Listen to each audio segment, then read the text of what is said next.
presentation is, yeah. So, hi everyone, welcome to the third panel for today, which is titled Critical Cultural Assertions, where we have three panelists, Ishita Shah, Roshan Mishra, and Shahana Rajani. Roshan and Shahana are joining online.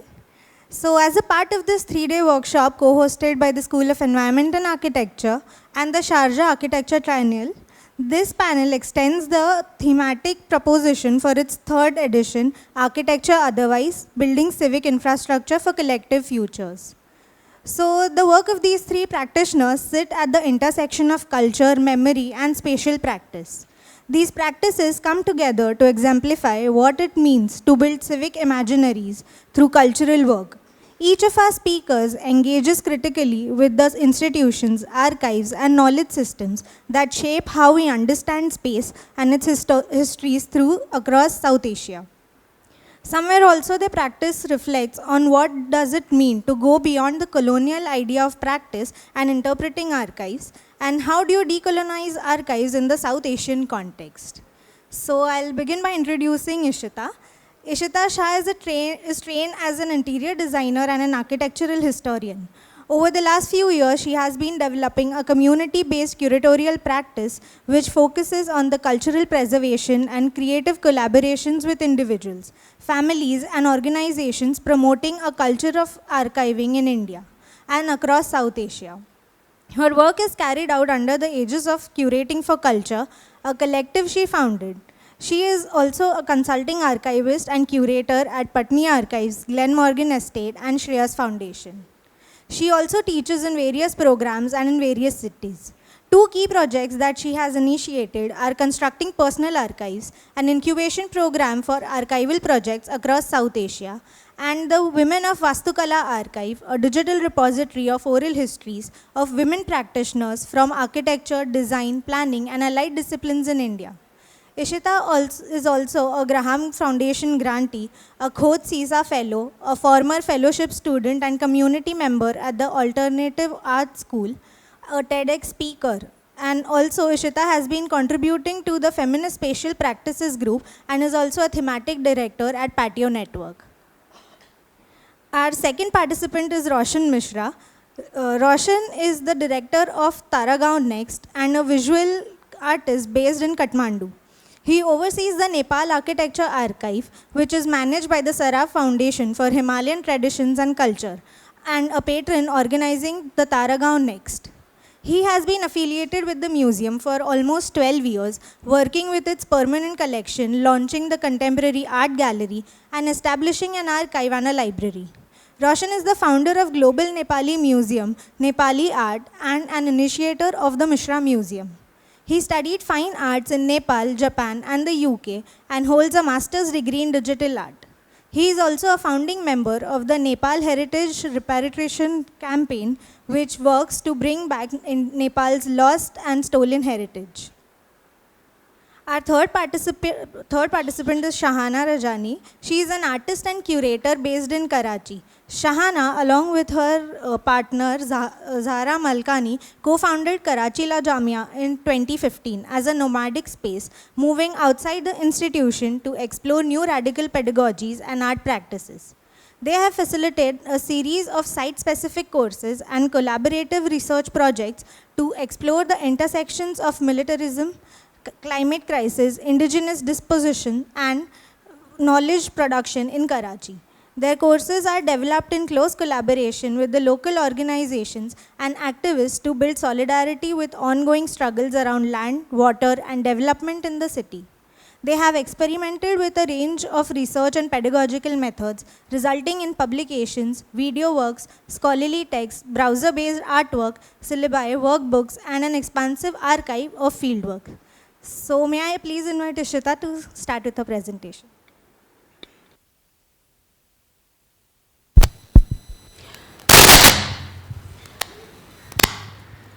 Okay, it should work now. Yeah, I feel quite alone being the only in-person speaker. So hi Roshan, hi Sahana. Hi. Yeah, and I also feel alone because the students are still missing. I think I was really hoping to keep them awake. I think that's the biggest task I have right now, more than making sense, is to keep everybody engaged and awake. So either because I will lock eyes with you, or because you will really like the work, you will stay awake. Um, I'm also putting myself on a timer so that you don't have to. Yeah, can I use this? So before I present all that I'm going to show, this is just a glimpse of the number of people, organizations, formats, methods that sort of make this work possible. And hence, Curating for Culture is a open collective or a community space and not really an organization. I might talk right now, but I'm just the face of this work. What politics shapes or informs our practice? The erasure, which has been very rampant, left, right, and center, because of political ideologies, because of conflicts. So, while this, we are not really chronological, but the fact that this is happening, having a set archive or India's first architectural archive set up in 2013 seems very important where this trajectory began. But architecture, so I have formed this saying in my own head, and you all can tell me if it makes sense. But the more I've gotten into work of history, or reviving history, or making history visible, I do realize that you fall into the trap of making something invisible. It's a cyclic space. On that same note, I do feel that architecture constantly keeps othering some form of architecture production. Maybe it's the sense of architecture itself.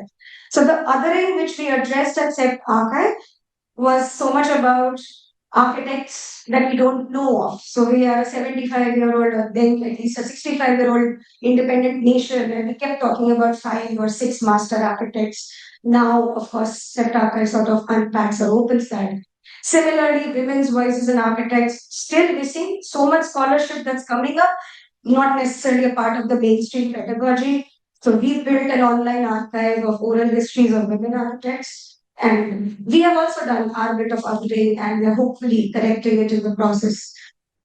And similarly, ecological architecture, so many forms of ecological architecture that they are being practiced and they constantly are seen as alternative practices.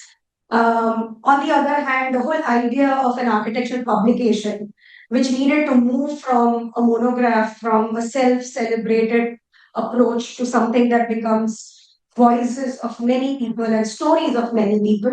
Sorry that you can't see that Malayalam article in Malayalam, but the idea was to say there are many more forms of architectural publishing that needs to be looked into. And the other form of politics, which we have ventured into very carefully, very sensitively, and perhaps not gone deeper into, is to look at contested sites of heritage in India. We go about evicting communities who live at the heritage site because it needs to be cleansed up, it needs to be tourist friendly, it needs to be in the World Heritage nomination. But that's the community which eventually helped us build the archive.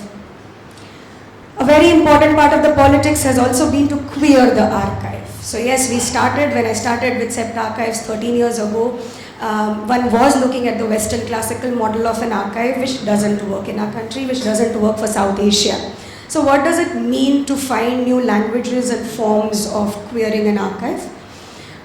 This is just to show the back-end process. It's basically an online platform where you don't really see the stories as a linear or X or a Y axis, but something that you meander. And also the politics of where are we taking all of this work. So a lot of things that I'm not going to repeat. For instance, yes, we do question whether we need to design, whether we need to build, whether we need to add more buildings. I think all of this has got covered. And hence, when we are working with contesting heritage, we did ask the students, and this was back in Shishti Manipal, that what would it mean? And I think one of the students also brought it up, that you want to work with more forms of media.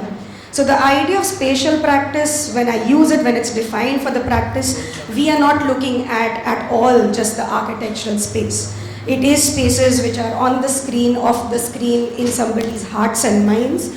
And that's where shifting things in the institution and taking it to institutional conversations has been very important for us. Who are we building these practices for? So we realized, this is me, I'm not at all going chronologically, so this is fast forward into 2020, and I was really sleepless with this question of how can my practice help in a pandemic, or how can our practice, who are into culture preservation, who are into knowledge production, how can we help? We don't give medicines, we don't give money, we barely have money for ourselves. But the sense of belonging, which seems to be a very pertinent conversation post-pandemic, or since the pandemic, sort of became our new routing to understand why cultural preservation of a certain kind, which is more inclusive, more accessible, sort of becomes important. So constructing personal archives as a program has so far guided over 60, 70 different micro archiving projects across South Asia, and with similar questions. Now I'm jumping into the space, right? So this was just to set the context, and now we'll just look at, because the question was there for us to answer, what kind of spaces are we creating and what it makes us think. So one of the first such curatorial experiences was at the gallery in IIC as a part of the Code CISA Fellowship. So from deciding to not follow a certain artistic aesthetic and actually enunciating a kacheri, which so many of the exhibition viewers didn't walk into. They thought it's a back-end office of the exhibition, and they walked past. The ones who eventually realized what it is also took some effort to cross the threshold. Okay, am I really ready to read into somebody's personal archives? And still, we were in a white cubist space, which I think we had a problem with. So those who are not aware of, IIC has very gentleman club rules of who comes in and who doesn't. So the gallery sort of doesn't sort of break that notion. And hence, when we were re-invited to think about such a curatorial experience around personal archives, we insisted, and we found ourselves at the metro station in Bangalore. It was so important to be in the public, to see that, okay, now it has become a rest point. It has become a place where people are finding each other, where people actually thought this is the cloakroom archive, so they actually left their luggage with us while they went and got the tickets at the counter.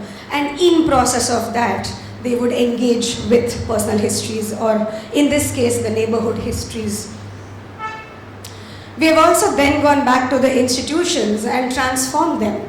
So the whole idea of working with histories is not only about scholarship, it's not only about reading and writing. It could be about coming together and workshopping, it could be about coming together to perform, to feel and embody what it means to be a part of these histories. It could be somebody else's history, but you are there to participate and embody it. We have eventually also made a little space into St. John's Medical Hospital College with the intention that intangible histories, narratives are equally important to the space of medicine. So this connects back to the interest we had during the pandemic to archive the pandemic or the COVID stories from India. And it was very fascinating that people wrote to us, but they couldn't write or they couldn't send in materials for the archive building process. And there came in the slowness, the immersion, the understanding that these are not immediate projects or processes. And then 4 years later, we floated this in collaboration with the S.L. Bhatia Museum. And we found that yes, people have stories to tell, maybe about the pandemic, but other health histories. And what does such a showcase? So we don't use the word exhibition for obvious reasons. We say these showcases or these experiences would do to a medical college. And we can talk about it, what all it does in the discussion. And then back at Bangalore International Center earlier this year, yes. And again, it is an elitist building, no shying away from saying that, but the opportunity there was that you were situating in a certain central neighborhood, and more importantly, they only could allow us the passages and the alleyway of the building. And then we said, okay, this is perfect. So more than the audience who knew about us, we had, I mean, in terms of matrix, it was 70% accidental audience, right? I'm not talking about audience over here in the sense of how much viewership or how much footfall have we had. I'm talking about people perhaps don't know that they want to know about something. That's just fascinating when they are introduced to personal histories, to community histories and the spaces that they can form and the rooting or the sense of belonging that it can form, they're sort of taken by surprise and then they get invested. So most of these projects we have had responses, if I had to remember, somebody saying, oh, but I'm not a scholar, but I understood what you guys are talking about. Oh, I'm not into history or conservation, but I think this is very important for me to introduce it to my students or to my children. Now, where did this whole idea go into? So this year at Constructing Personal Archives, what we pushed ourselves to do. So constantly in our own continuum of our projects, we are also questioning ourselves, and that is what this presentation for me is. So this was the third edition of Constructing Personal Archives, and we already saw that what we were doing in institutional spaces when we took the showcases there, or rather what we were doing in urban centers, but that wasn't really enough. And hence, this time we were able to push our boundaries and say, we'll do local showcases. So we actually had 10 showcases of these 10 micro-archiving projects, ranging from Dhaka to Andaman Islands to Mylapore and in Pune. And what I'm trying to say here is that it is a project about that neighborhood, about the community there. Why should it be only exhibited in a Bangalore or a Bombay or a Delhi? And how do we negotiate these relationships? And of course, again, lack of resources, lack of support, or you sort of twist your way around it. But where it all began is something very fascinating, and which would be a good break. We can just play this.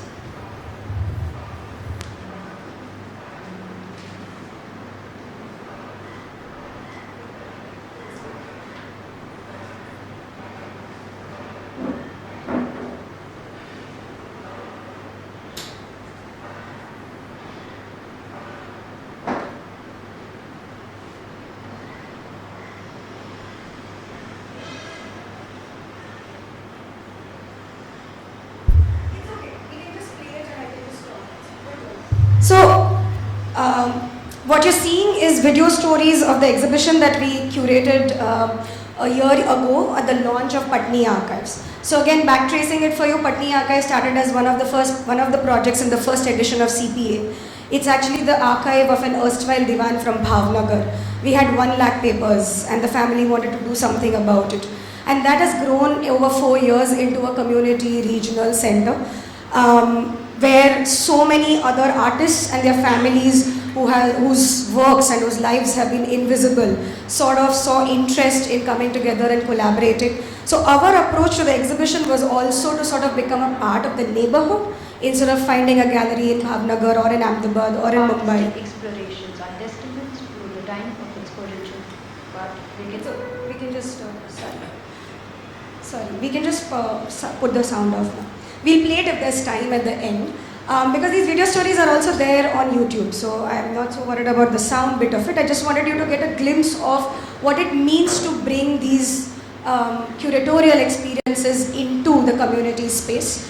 And what I was referring to is that for us, it became a very important curatorial intent to collaborate with the community more than any other artist from anywhere else, because it's happening in Bhavnagar, it's meant for people in Bhavnagar and these collections. So one archival collection is leading you to more cultural narratives and more collections which have not been seen, not been preserved. Also important to sort of say that we played treasure hunt, or we programmed activities for the community without the presumption that they will get it all, or we have done a good job at communicating everything to them, even though it is bilingual. We wanted to bring in more methods in terms of engaging with the audience. And yeah, so this is a sense of bringing in different forms of media, as the student had asked before, or different kinds of spaces that you create temporarily. And of course, in all of these, I think one of the underlying current has been to be conscious that we are not creating more ecological footprint. We might not be able to reduce it. We have repurposed every exhibition back in some or the other form. That's been the case from day one. And then just hinting at the scale of spaces, which comes back to how small these spaces holding archives are. I don't even know if you'll get a sense of it, but most of this work for Queer India Archives has been happening in people's houses. This includes Mumbai, especially the collection which you see here, which was stored under a trunk, under the bed, right? This is the size and but that doesn't reduce the density of the content of the material. So this is the scale in which these histories are preserved. Also to keep in mind how migratory lives are, right? And I think it's spoken about earlier in the day. How do you carry forward all of this material that you hold on to about your family, about a movement that you've been a part of, and where are the spaces to sort of care for it? And then of course it goes down to something as small as how many hard drives can we all manage? And will hard drives work after 5 years, 6 years if you don't keep sort of backing them up? And everybody doesn't have the resources to put a NAS or put a long-term system. Why a community engaged practice? I'll just take 4 or 5 minutes more. And these are now just critical thoughts for us, so less about, and hopefully it joins into what SAT is looking at and what Vajanti had spoken about. So I was asked to present at the Alternative Arts School last month about the art scenario in India. And I did my own mapping because this is a question which I've had. How many more festivals can we have as a country? Yes, we are very diverse. Yes, everybody cannot go everywhere. Everybody cannot be anywhere. So, but still, how much, and when you say you want to build a micro practice, how many arts or literary festivals can we afford to have? Can we tie into each other and can we become parts of each other? So these are questions for us that, when somebody asks us, are we scaling up? I said, no, we'll get subsumed somewhere. We don't want to get scaled. And why community engaged practice? It also makes us think about ethics. I think it came up very early on in the first session. And we feel that it's a continuously reflecting process. It cannot be one document that you start your scholarship with and end with. So we are realizing that ethics is something that's getting defined, becoming more and more case specific, especially in the context of micro-histories. And because of which it is sort of pushing us. I don't say only that we want to do it, it's pushing us to enable and empower the partners in the process. So the approach is very little for us to do it, maybe presenting I am, which I hope I hand over very soon. But until then, most of the work is happening on ground by the people themselves, even if it's community members in Bhavnagar or in Glenmorgan Estate or elsewhere, or the participants of CPA. Similarly, in terms of digital spaces, yes, we all know about how timelines are made, there are more interactive platforms to work with, but equally important to get out of it and come back to the public. So this push and pull between the digital space and the physical space, the need for programming and the need to understand publics. The only reason I put this image there is for me to remember to tell you all about our experience at the Festival of Libraries with the Ministry of Culture. We had very exciting community engagement exercises woven into the exhibition, which we think was very exciting. What is interesting is suddenly the ceiling broke for us because for audience it was about having fun. So none of the exercises were taken seriously if we didn't facilitate it. So you can take into the public spaces. They were very good questions. There were props for them to sort of put their thumbprint or put a sticker. All these exercises that work within a certain contained environment when you're doing workshops, when you're teaching courses, you go out into the public and public really becomes a mirror of how things are received and how they are interacted with.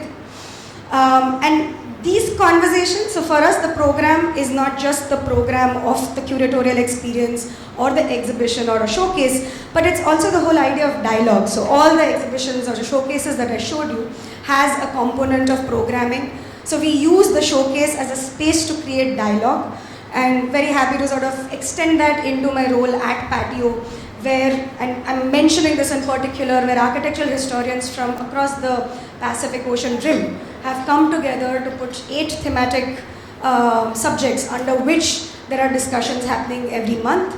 But again, going back to most of these venues which we have been able to sort of engage with, have also opened up the space, even at a metro station, where the audience can become a part of the dialogue. And then the contestation or the sensitivity of any history is out there in the public to be talked about. How has it changed how we see spaces? Just in a glimpse, this is what an exhibition at SEPTA Archives looked at when I was there 13 or 11 years ago. And then this is what we did when we were told to exhibit the archives of women architects. We vandalized the atelier the idea of an atelier in Archie Ahmedabad, and we left it to the audience to sort of take over, creating space for them to occupy an exhibition or a showcase. And of course, leaving room for more names and for more work to seep in. So this is our reminder that we have not even scratched the surface as far as those oral histories are concerned. We have really interviewed 21 women practitioners, and there are hundreds of them. And and so far last year, where Rich has also been involved, working with Sarah Melsons, and we were thinking about construction histories of Pune, and the exhibition is not even close to what we all are used to seeing it as an exhibition. It's a community space within the neighborhood of Vadarwadi, and the community sort of takes over how they want to respond to it, how they want to work with it. And yes, of course, these are projects then always have a continuum or a way forward. I have lots of more questions. I'm leaving it with that because I think it keeps coming up for us that are we going to be able to address cultural fragilities? Are we going to be able to address the collective wellness? Maybe it's a big promise to make to ourselves, but I do feel that that's where we began. And life has sort of changed for cultural practices pre and post pandemic, and it's very important to sort of bring that to this table, to this conversation, because, and that's my last slide, and since yesterday we are talking about urbanization, we're talking about regeneration of public spaces or cities, and I'm wondering, since last 2 days, is that what makes all of these otherwise practices legitimate? Do we exist and are we appreciated because everybody else is running and feeling strangled or feeling troubled or feeling problem in a problem, and hence we exist or we are legitimized or we are celebrated as otherwise practice because we're giving a sense of relief? And is that good enough? Or could this be the start of something else? Thank you.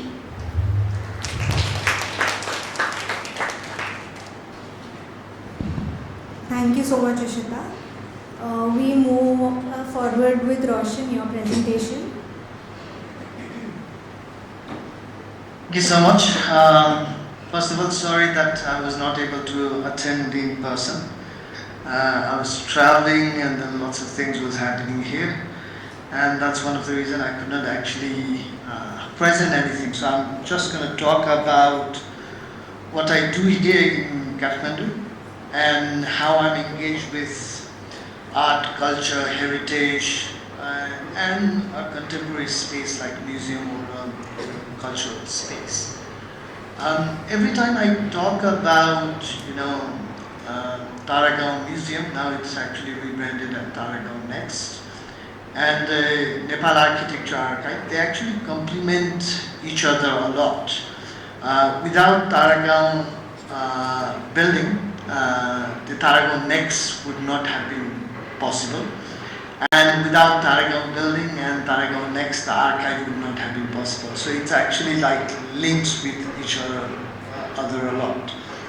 I work with a very strong architectural building which is designed by Karl Pusha in the 50s in Nepal, and it's a very prominent structure and very important structure in Kathmandu as well.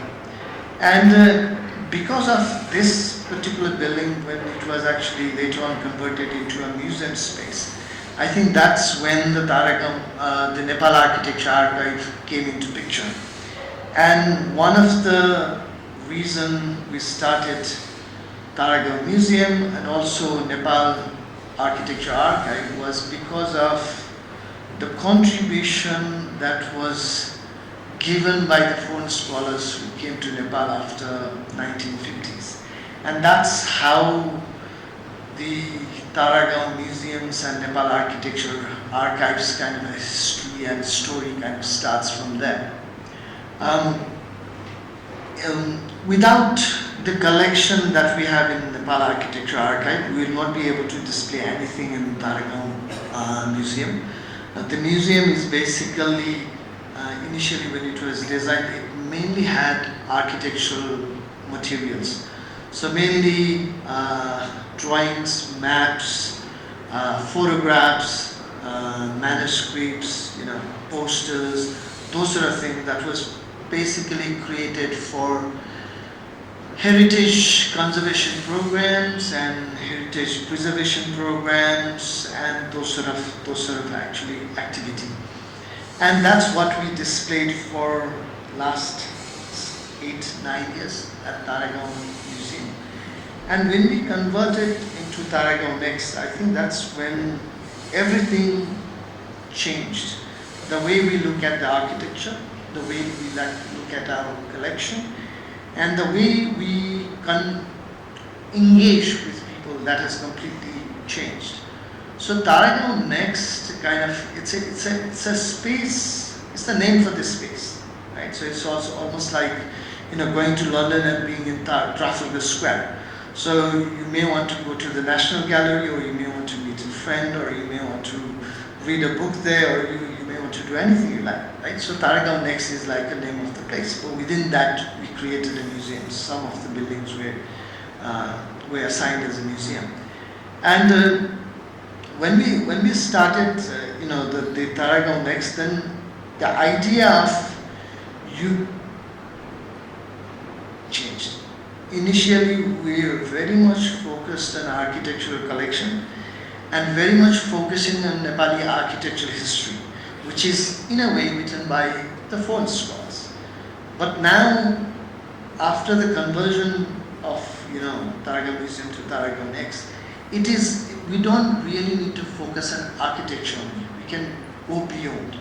And now we have even removed the museum name, so we don't have a museum as such within Taragon Next. We have renamed as a Taragon Gallery. So one of the reasons is obviously we didn't want to deal with a permanent collection. Now what we are doing is we are loaning more than owning, which is a very different model of creating a cultural space or a museum space. We can still work with the architectural materials, but we are not bound to work with it throughout the year. So we have actually kind of broadened up the space and created possibility for people from different groups, different fields, and people from all around the world. They come and then enjoy that space. It might be because of the exhibition, it might be because of the architecture, or it might be because of our creative learning programs that we have actually recently developed. So when we talk about architecture, especially with the Nepal Architecture Archive, we normally have these materials which is created by mainly the foreigners. We're looking at the last 50 years of scholarly materials, and that's one of the reasons I think we stand in a completely different space. There are lots of digital archives in Kathmandu.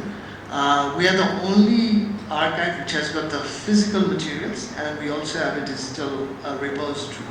And we work in a completely different way, in a sense like, Nepal Architecture Archive has a collection, and that can anytime be loaned to the to the Taragon Next, and we can display. So for example, we are actually displaying an exhibition called Archiving for the Future. And this is a collection. We work with a local curator and a curator based in Delhi. And they have basically created this show to kind of bring awareness, especially to the younger generation who may have actually forgotten our history, the cultural narrative, also the cultural objects, the architecture.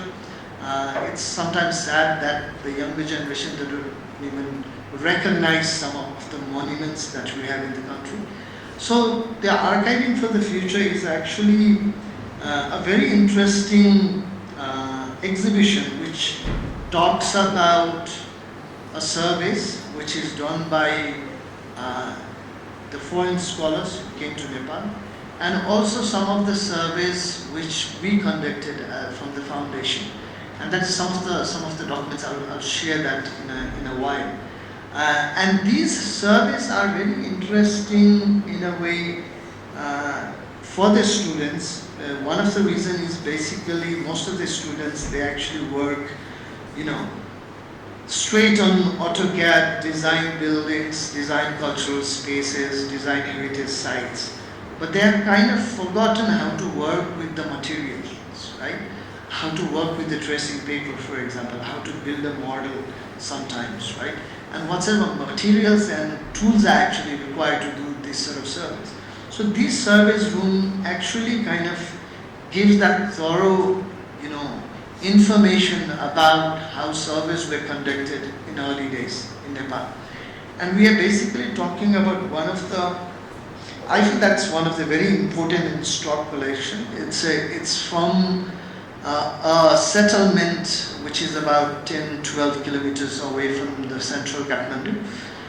It's a very old settlement, Newar settlement, and that settlement was surveyed by a group of Danish students who came to Kathmandu in 1967, and they wanted to kind of go and survey one of the vernacular, you know, space in the valley or around the valley.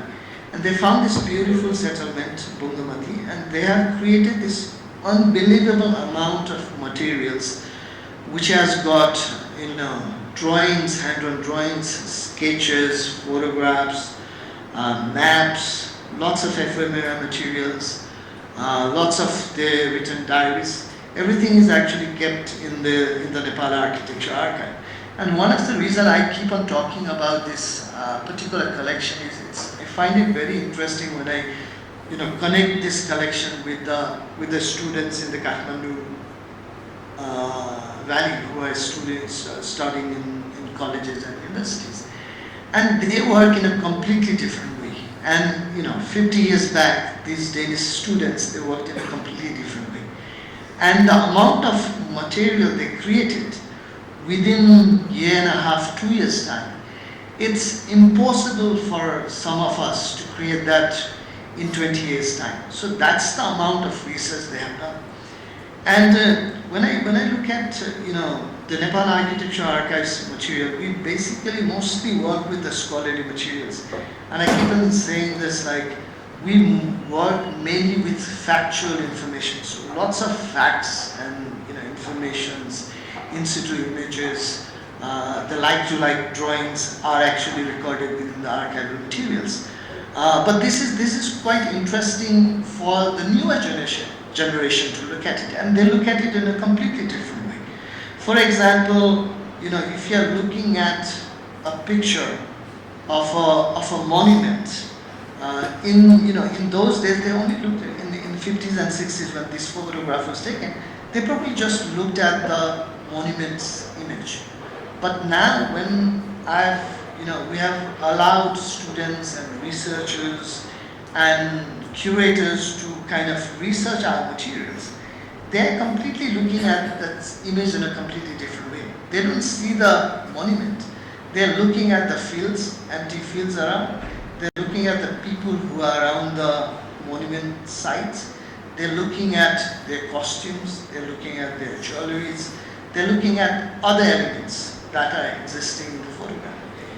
And I like that approach a lot because, you know, being an architectural archive, we normally look at everything from one particular lens, which is very much, you know, focused on archival, you know, information and archival research and so on. But when you allow other people to look at these materials, they started observing different things with the materials we have. When they look at the posters, when they look at read their diaries, when they look at the photographic materials, and we are now creating new narratives based on the same architectural collection. So now, probably some of the research that has been done in the past, they're not even actually talking about architecture. Some of them they're actually talking about what was happening at that time when they look at it from the agricultural perspective, right? And some of the people they're looking at, you know, the manuscripts, and they're looking at what sort of communities we're looking at. So they're looking at the census data and trying to figure out, you know, who we're looking in that community, what sort of caste system was there, right? So it was quite interesting for us to look at the same architectural collection from a different lens, and that is becoming more and more interesting after I actually started working with the Kathmandu University and started inviting the students from Kathmandu University to the archive, and they looked at the material. And many of them, they are looking at memories, they are looking at spaces, they are looking at places, right? They are looking at, of course, built heritage. They are looking at communities, costumes, rituals, jatras, and many other things. And at that time, I realized, okay, this collection has got so much strength when you look at it from other layers. There's so many layers within the collection, and that is what we started kind of deconstructing in the last couple of years, and looking at what sort of tools they were using in the 60s and 70s, what sort of utensils they were looking at in the kitchens, what sort of tools they were using to build houses and vernacular sites. And that gave us a completely different dimension of our collection. And when you look at the Taragaon next at the moment, of course the archiving for future is, I call it more and more like a gap filler exhibition at the moment, because we have got curated shows planned throughout the year, and if we have any gaps, then we bring out collections from the archive, which is already kind of worked with, and then some of them they are already curated, and that comes out in the gallery, and people will be able to look at it. And that is how Taragaon Next is functioning at the moment, and that's how Nepal Architecture Archive is actually trying to kind of disseminate its material to the public, to the students, to the researchers, and to those who are actually interested in researching about Nepali history, tradition, culture, and so on. It's when you talk about the archive itself, I keep on saying this: we are probably the only one architectural archive in Nepal. We started with almost, I don't know, maybe when we started the Taragaon Museum, we started with 200 materials. We have got almost 100,000 materials at the moment, mainly anchoring from the architectural lens. But now more and more, what we like when we have a researcher approaching to kind of research materials about any particular individuals and any particular scholars, what we are finding is the collection is, yes, based on archival collection, architectural collection, and architectural history of Kathmandu. But most of the researchers, they are actually looking to find something else, which is very interesting for us to kind of see that from that particular angle. And also, like, what we also do is, like, when this research is done by individuals, scholars, university students and PhD students, we also keep a copy of those within the archive as well. So we allow future generations and future researchers to come and look at those materials as well. So we're not trying to kind of look at it only from the architectural perspective, but we are allowing people to explore our materials through different lenses. It could be social political issues, it could be very cultural thing, it could be gender thing, it could be anything. And some of the topic they are coming with is basically we have never actually thought about it, right? So it's quite interesting when you start seeing the collection from the archival, archaeological perspective, right? People come into this archive, they dig the materials, and they found various different things. And that is, I think, the beauty of our collection. And because of the Nepal Architecture Archive, what we have also started doing is, like, we have started working with university students and professors. And what we have been doing is we have been creating a project for them to go outside the Kathmandu Valley and work in a vernacular settlement.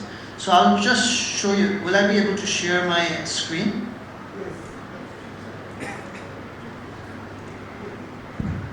Yes, I think Will I be able to share my screen? I think so, yes. Oh, okay. Give me one second.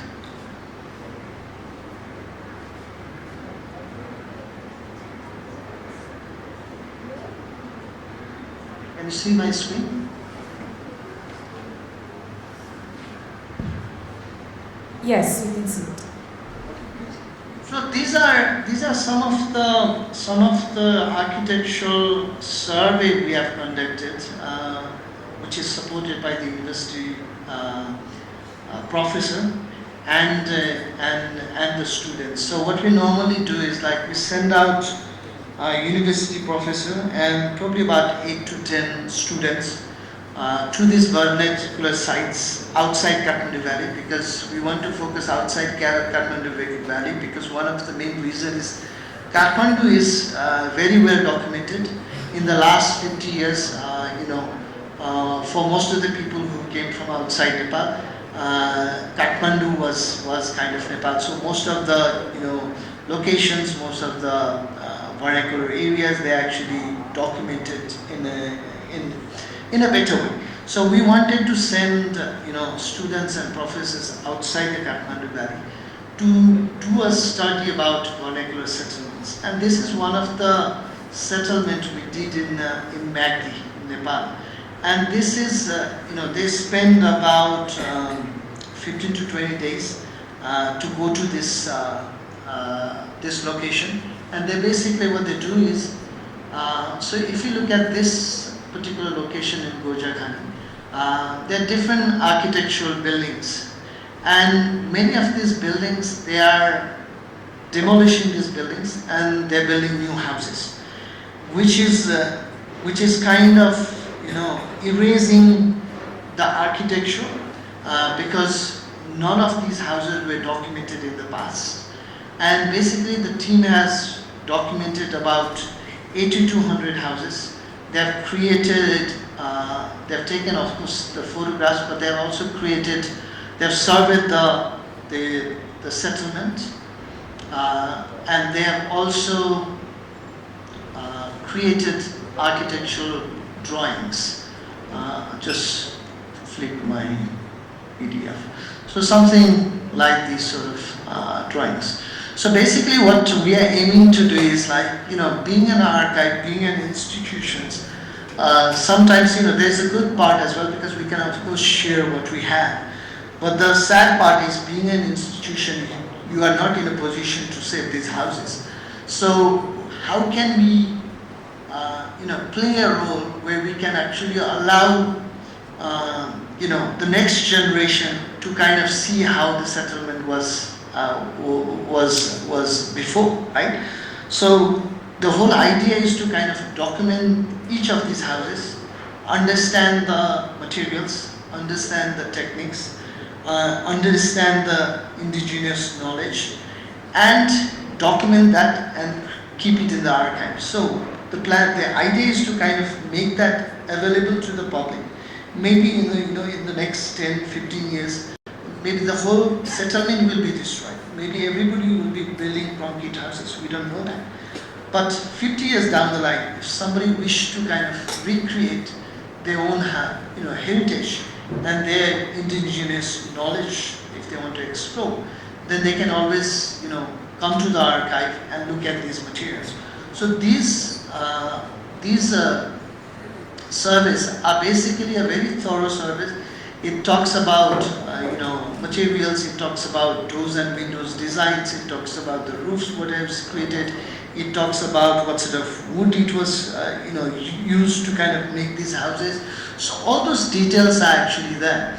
So similarly, we did 3 surveys. So one is in Dhaka, which is again in the eastern part of Nepal, and there is another one which is in Thaban, which is again these are old settlements and basically in the verge of disappearing. So because the roads are being built and people can easily get bricks and concretes to the site, and every year there are many houses that are being demolished and many concrete houses are being made.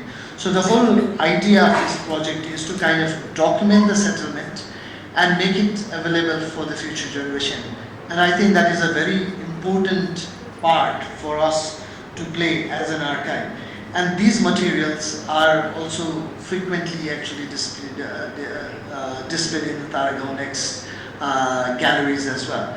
So we do architectural talks every now and then, but we try to kind of work with university professors and students, and we'll talk about basically preservation and conservation of, the Nepali vernacular, sites and locations, and that is one of the main area that we are actually focusing at the moment. Just gonna stop sharing this slide. Open another one.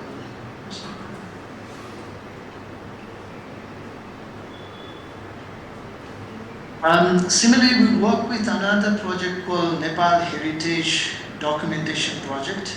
Can you see my screen?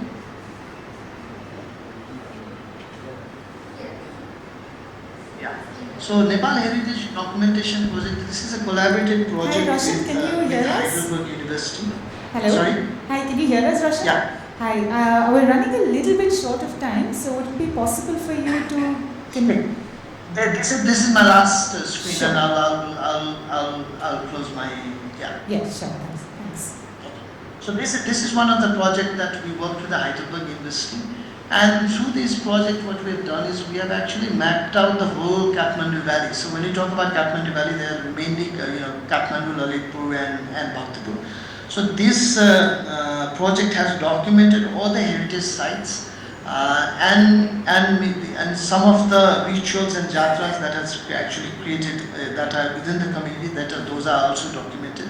And this is an open portal. So basically this portal will be able to find anything and everything that is in the Kathmandu Valley at the moment. So this project was started as 2 years and was later extended for another 6 years, and we will probably close it in September 2026. But this is a huge database that we have been able to work with Heidelberg University, and these information will there for forever. So this is another huge repository that we have been able to work with the Heidelberg University. But later on, after the project, it will come under the Nepal Architecture Archive, and we'll take the operation of the site. So I think I'll end it here. I'll leave for question and answers if anybody wants to know a little bit more about other projects and what we do here at Taragon Next and Nepal Architecture Archive. Thank you.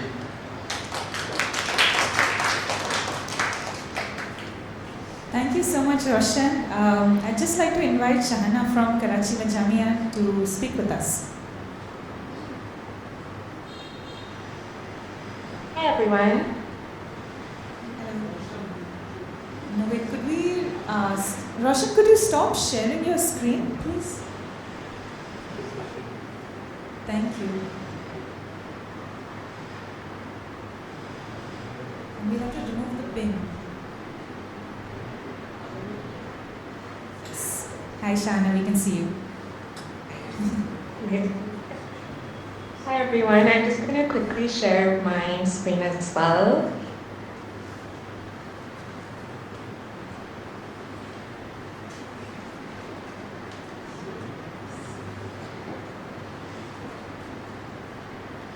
Okay, great. Hi everyone.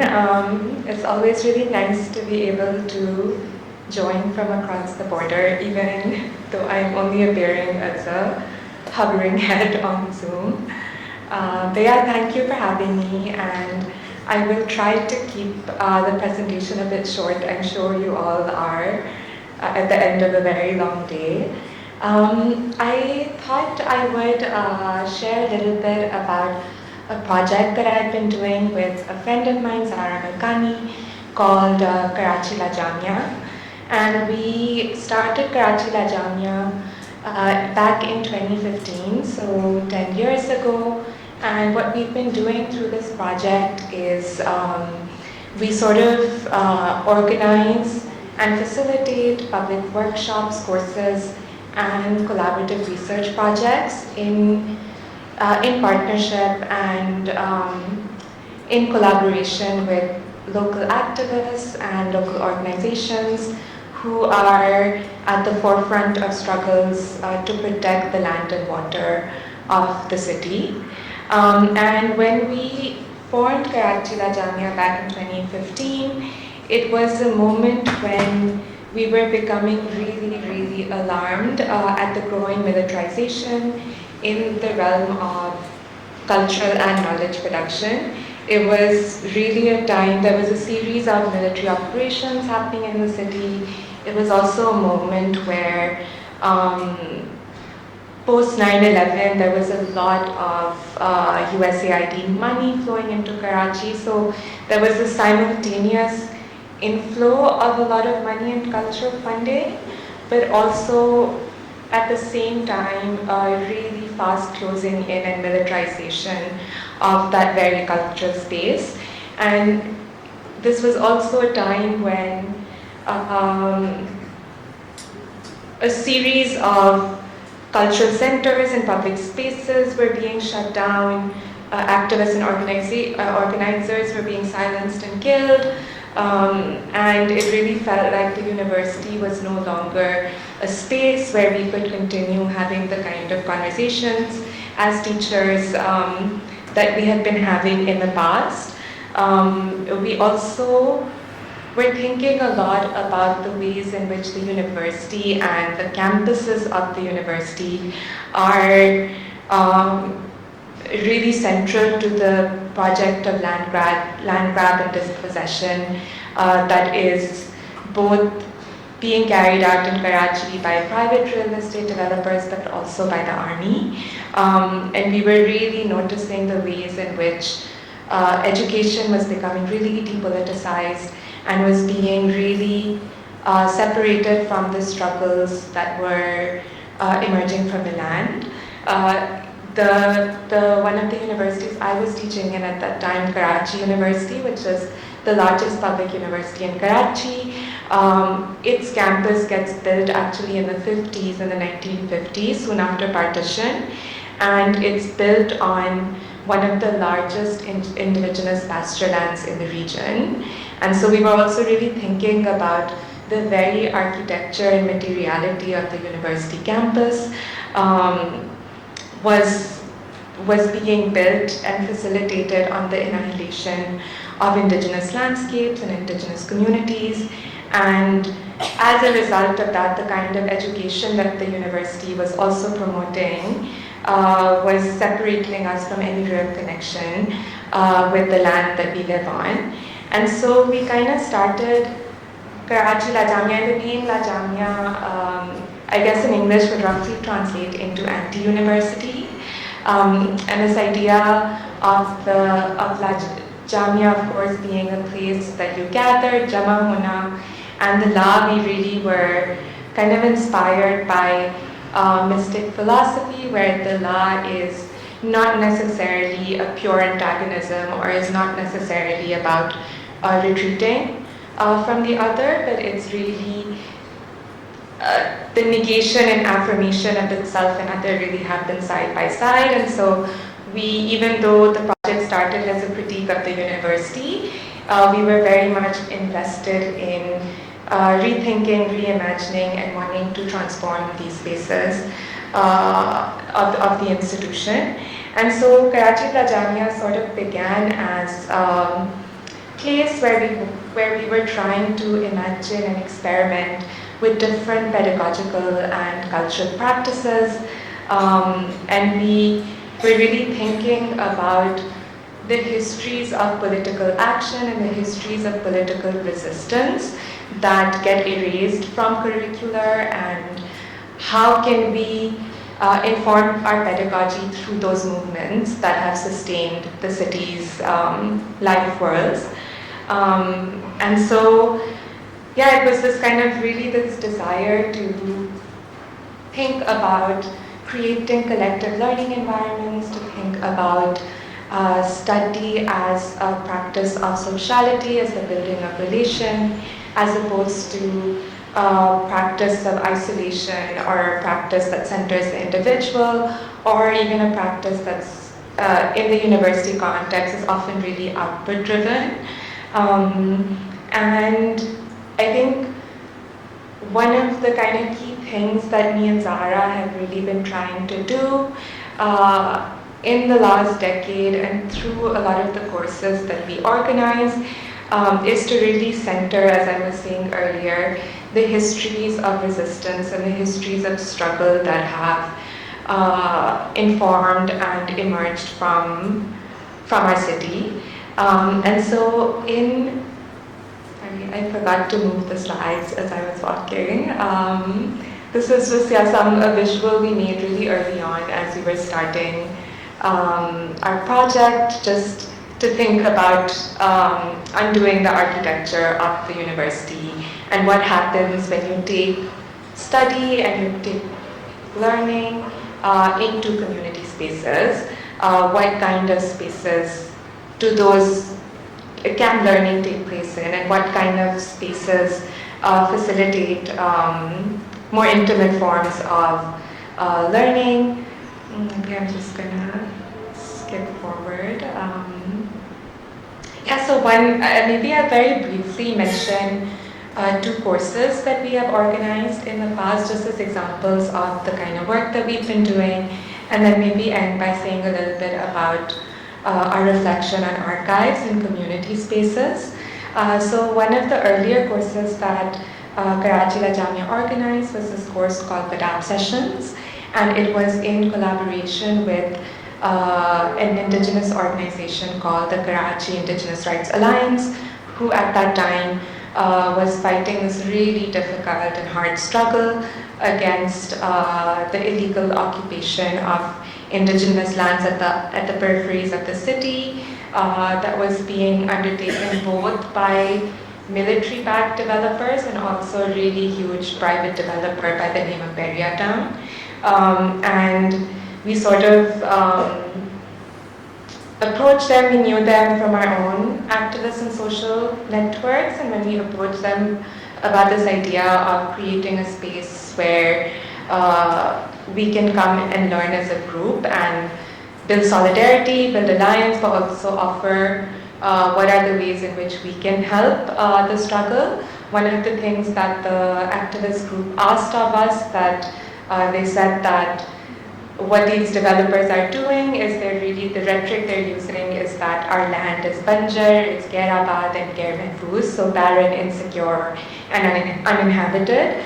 And they were really aware and cognizant of the violence of visuality and representational regimes in rendering their land as empty deserts and barren landscapes. And so they approached us to do a mapping project with them. And we issued an open call, and over 6 months, we had a group of 15 people from really diverse age groups, diverse backgrounds.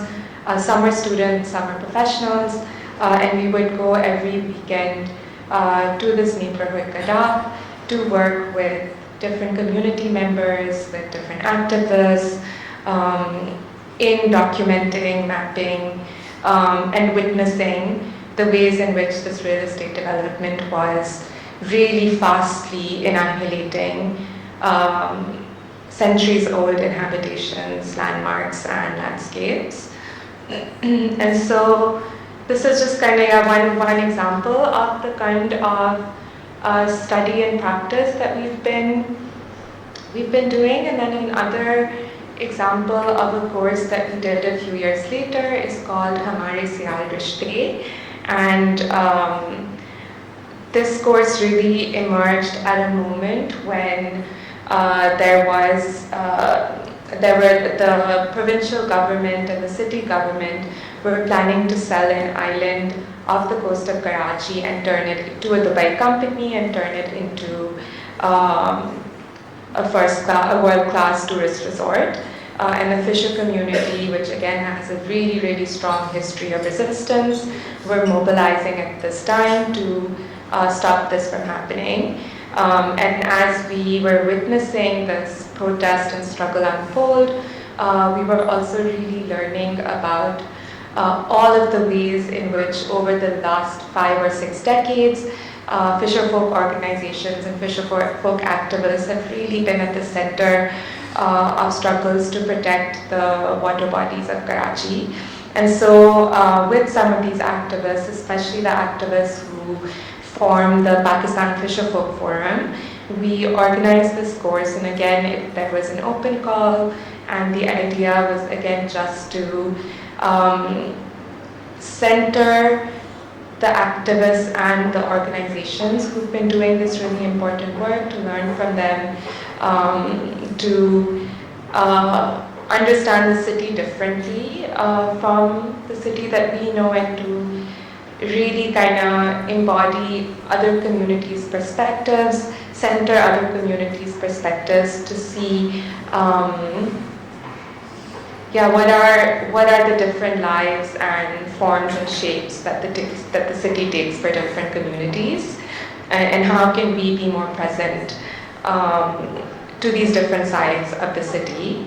And so this was a course that took place over a month, and we kind of were looking both at the sea and the kind of coastal ecologies of Karachi, but also the inland river systems. And so it kind of involved going by boat to different kind of islands around Karachi, but also going with activists to walks more inland into the city to witness Karachi's disappearing rivers and kind of really understand how the meeting of the river and the sea is this really important ecological and sacred union that gives life to all land, ultimately. And so these are just two short examples of some of the work that we've been doing. And in the course of doing this kind of public work, facilitation work, pedagogical work, me and Zara have also become privy to really this incredibly vast world of archives that exists outside of the institutional spaces in Karachi, and the ways in which so many of these activists are wearing so many different hats, where they are also writers, they're also poets, they're also publishers, they're also translators, and they are also archivists, where under great, immense risk, some of these older activists have been holding on to, censored and dangerous materials, and often in, basements or stored in boxes in their homes. And I think me and Zara have really been incredibly inspired by the spirit of I feel preservation is not really the right word to capture what these activists are doing, but we've been really thinking a lot about these kind of unofficial, uninstitutional, really informal, really under-resourced practices through which both organizations and activists are really creating a wealth of archive and a wealth of knowledge for us. And so much of the work then one has to do is really, even when me and Zara were starting out with Karachi La Jamia, initially as we started, there was, when we were realizing how depoliticized education has become, there was this really sense of isolation and feeling like, this question of like, are we alone in this? Who can we partner with? Who else is out there that we can draw strength from?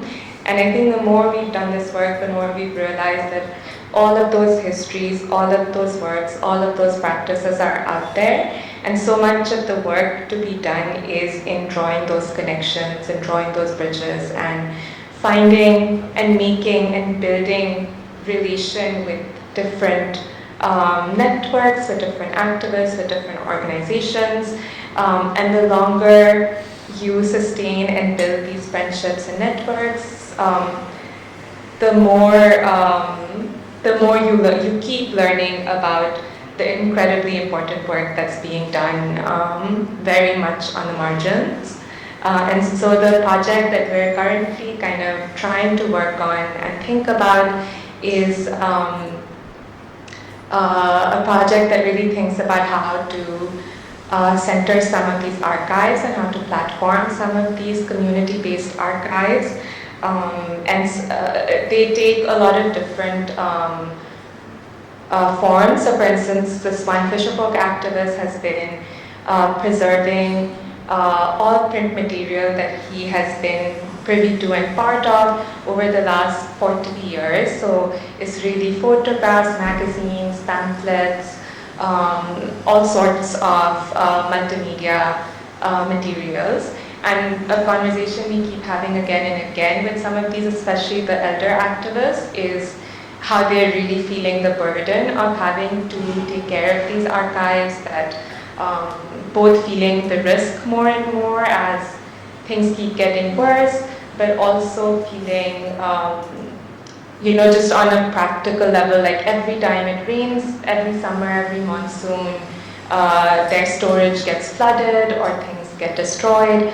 And so we're at the really beginning of thinking about how to go about digitizing these archives, how to create some kind of a mutual aid network / project where these archivists, librarians, publishers really are at the front and center of how to decide what form this archive could take, where it could go, what to do. So yeah, we're at the very early stages of these conversations. And maybe I will stop there for now.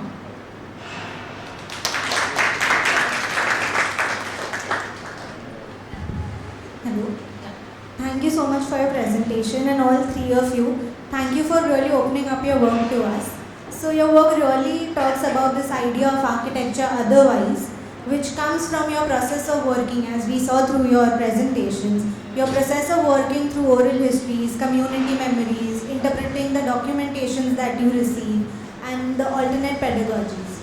So the diversity in your works and projects that you have talked about really inquire into the significant questions that are necessary, that are something to be thought of when you go beyond this fixed idea of architectural practice and delve more into this idea of cultural or a community angle.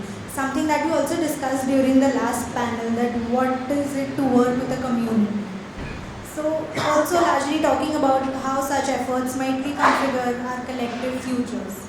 So I'll start with basically reflecting on the diversity of archives all three of your practices talk about. And you work with these different family histories, community narratives, institutional collections. So I'm going to ask like a really basic question here. How do you decide on what should be archived?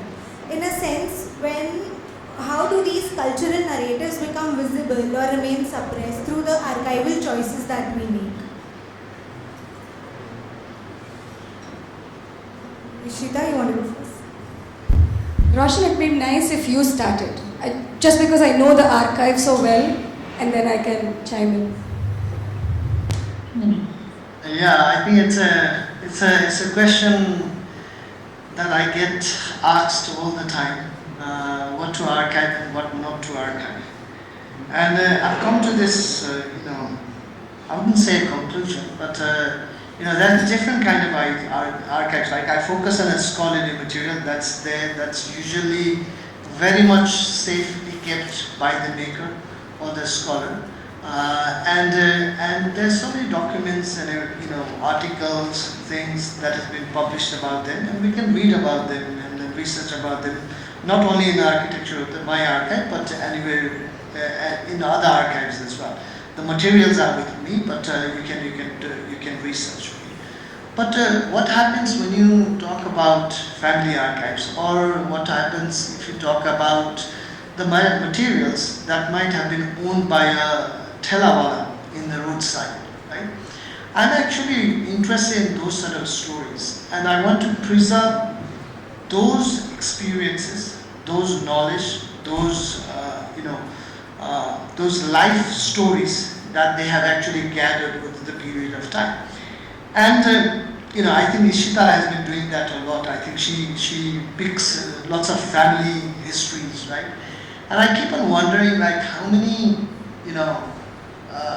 what will happen if we start documenting those histories, those stories from these peoples who are completely unknown to the community, but they have got a very, they have been a part of the community, but the community, they don't know about their struggle, their history and the family and all that.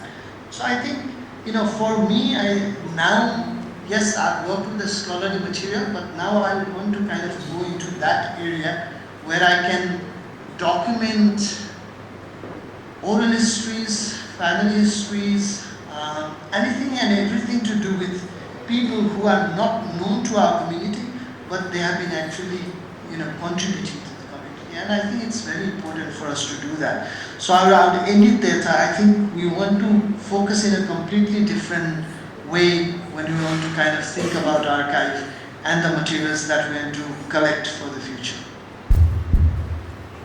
So, adding to this, Ishita is not archiving, Ishita is not selecting. She's talking about the stories.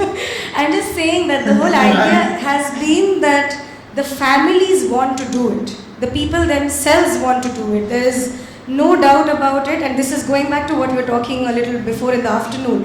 There is very little room for power structure here. It is somebody else's personal life, and I want to connect it to what Sahana was talking about, because most of these stories actually come with something that's difficult. And I'm not again romanticizing, but there is a reason why either they have not been looked at, or they have been overshadowed, or they have been invisibilized. So there is a need from the point of view of the family or the person or the community that this needs to be put out, and how safely, how sensitively can we put it out there. This also goes back to the architectural archiving.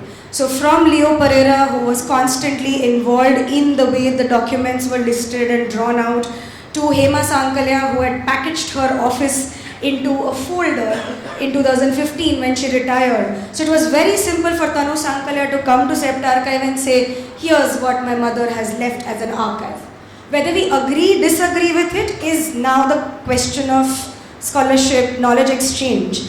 But what I'm hinting at over here is, when we said constructing personal archives as a program, it was not necessarily about it's personal, it's about a personal approach to the way your story should be told. And then comes the key question, who is it really for? So that then gets into the modalities of what do you select, what do you not select, how do you keep it, because you're answering the question from the point of view of who is it for, what will it be used for. Something might be kept confidential, but it's still part of the archive. Everything else is completely digitalized and put outside because you don't want to make any money out of it. But somebody wants to commercialize as well.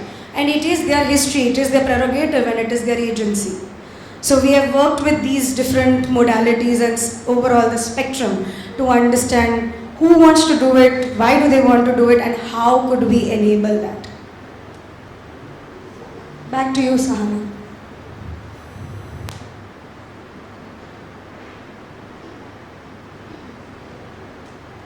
Sorry, I think your voice got cut out. Should I respond? Yes, do you have a summary point, Ishita, just to, just the last point that you kind of volleyed to Shahana?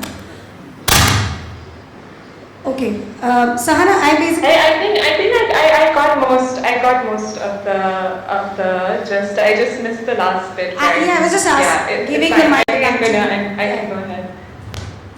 I feel like this question of how does one decide what should be archived? I think even one step before that, I think when me and Zara started this project, we did not even start it with the intention of building archives or creating archives, and it's really something, it's a direction we got pushed in because the communities that we're working with and the movements that we're working with are really struggling with so much erasure and annihilation that the archive ultimately really becomes a form that communities are invested in creating and preserving. And I think for us, with the work that we've done, the decision of the direction of what to archive, whose stories to archive, often gets then decided through these collaborative relationships, through the advice and guidance of activists, to really be responsive to seeing, not us as outsiders coming in and deciding what we should do, but really letting the communities that we're collaborating with, or the people that we're collaborating with, guide us and help us towards what should the archive look like. And oftentimes this also means not archiving, because a big kind of thing that we often have to deal with is also this question of safety and security, where in a situation and social context where there's so much surveillance and so much repression and retribution, often it's not safe to name people, or it's not safe to show documents, or it's not safe to do any of that work.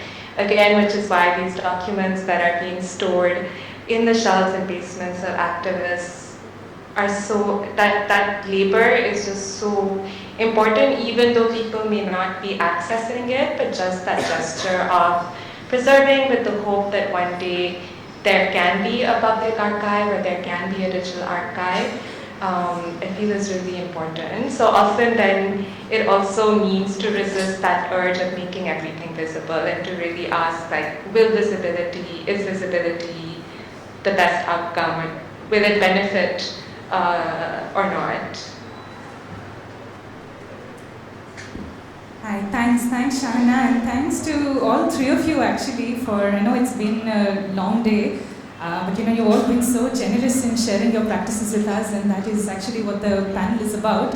And my name is Apurva Tarpade. I'm an assistant professor at C, and this is my colleague Richa Shah.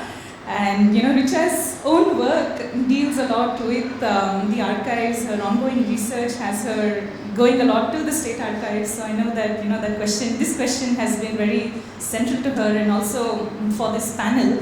And I feel like of course the archive is central to all three of the works here right now. And then I feel like another thing that has recurred is this relationship to the idea of the institution actually. And because Roshan has, you have this long-standing relationship with Taragaon Next, and you're firmly situated from within the institution. And you yourself spoke of it, being Taragaon Museum, and then how when it becomes Taragaon Next, there's a way of seeing that emerged from the, the new framing of the institution. And then of course we have Shana, who's way on the other end, and who your own position and politics of practice emerged from this, very sharp critique of forms of the institution. And then we have Ishita, who's, there's this tension in your practice where you are constantly working with the institutions, through the institutions, but also against them, and taking your practice really in these various directions. And that's just sort of inviting a reframing of the institution as well. And it ties into the idea of the soft institution that was brought up in the first panel by Rupali as well. And so what is this agile institution? So can you speak a little bit to the future, or to this imaginary of this, new institutions that we could consider? Could I invite Roshan? I think you mentioned about how Taragaon Museum has converted into Taragaon Next. I think it's the way we're thinking is, firstly, when we talk about museum, I think it becomes a very traditional setup, and there are lots of elements attached to it, and we wanted to kind of go beyond that boundary, right? So when we removed the museum and added next. That next means what is next for art, what is next for architecture, what is next for climate, environment, sustainability, and so on and so forth, right? So what we're trying to do is we're not trying to only look at it from the architectural collections perspective, but we're trying to kind of, reach out to a broader audience and, connect with them and then figure out how we can work with them in the long term. There are like several issues that we talk about continuously all around the world. We talk about, decolonization, we talk about cultural issues, we talk about LGBTQ communities, right? We talk about climate and environment that has become the hottest topic. But how can an institution like ours can get involved into all these aspects? So that is the change we are trying to kind of, that is the area that we are trying to get into. Yes, I run under the foundation, the foundation is called Sarah Foundation. The Sarah Foundation looks after Taragaon Next. I didn't talk about Sagarmatha Next. You can actually talk, Google and look at that institution. And you got Nepal Architecture Archive.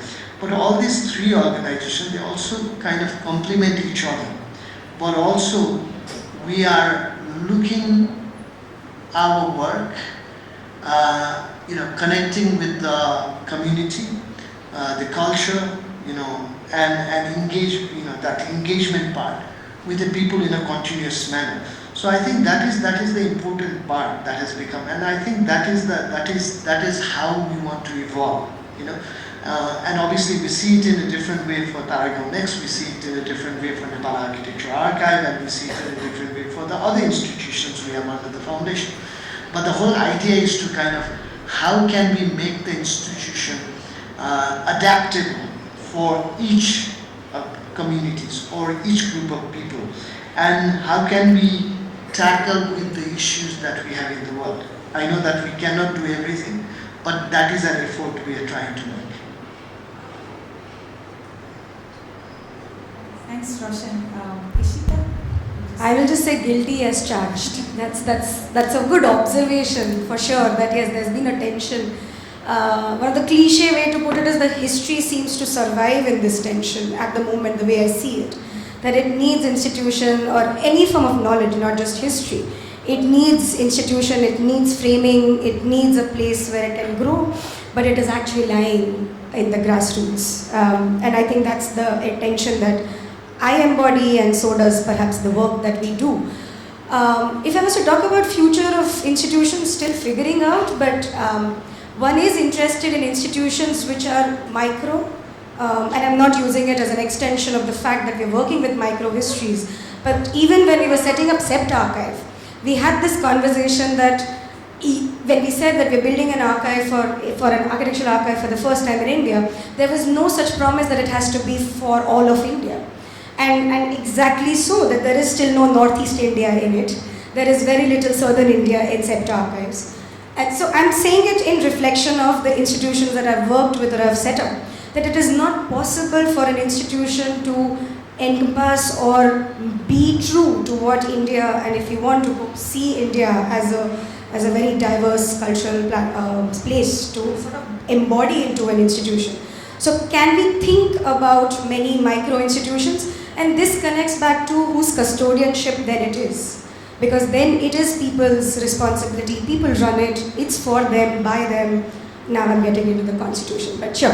So that is one imagination, and we've seen it happen at Patni Archives in the last 4 years. We also saw it in Gulbarga, where you actually have artists who actually hold home museums, or who are reviving archives or archival information. Historians are doing it in Gulbarga. So you actually had these nodes within the city. And the museum, the district museum, was in the saddest state of affairs, which was just perfect juxtaposition or a relationship to have in a place like Gulbarga, which is so politically thriving, that yes, a district museum cannot encompass that narrative. It would be very apolitical for a district museum to do that. And what we saw with the different collectors or with the art historians is what really stands for the cultural narrative of Gulbarga. Now, how many such micro institutions, who will run them, how will we see them happen? I think something that we wait to discover. But we definitely feel that this whole idea needs to boil down to neighborhood, to context, to people who take custodianship of it, rather than mass institutions. Thank you. And Shaina, if you could just come.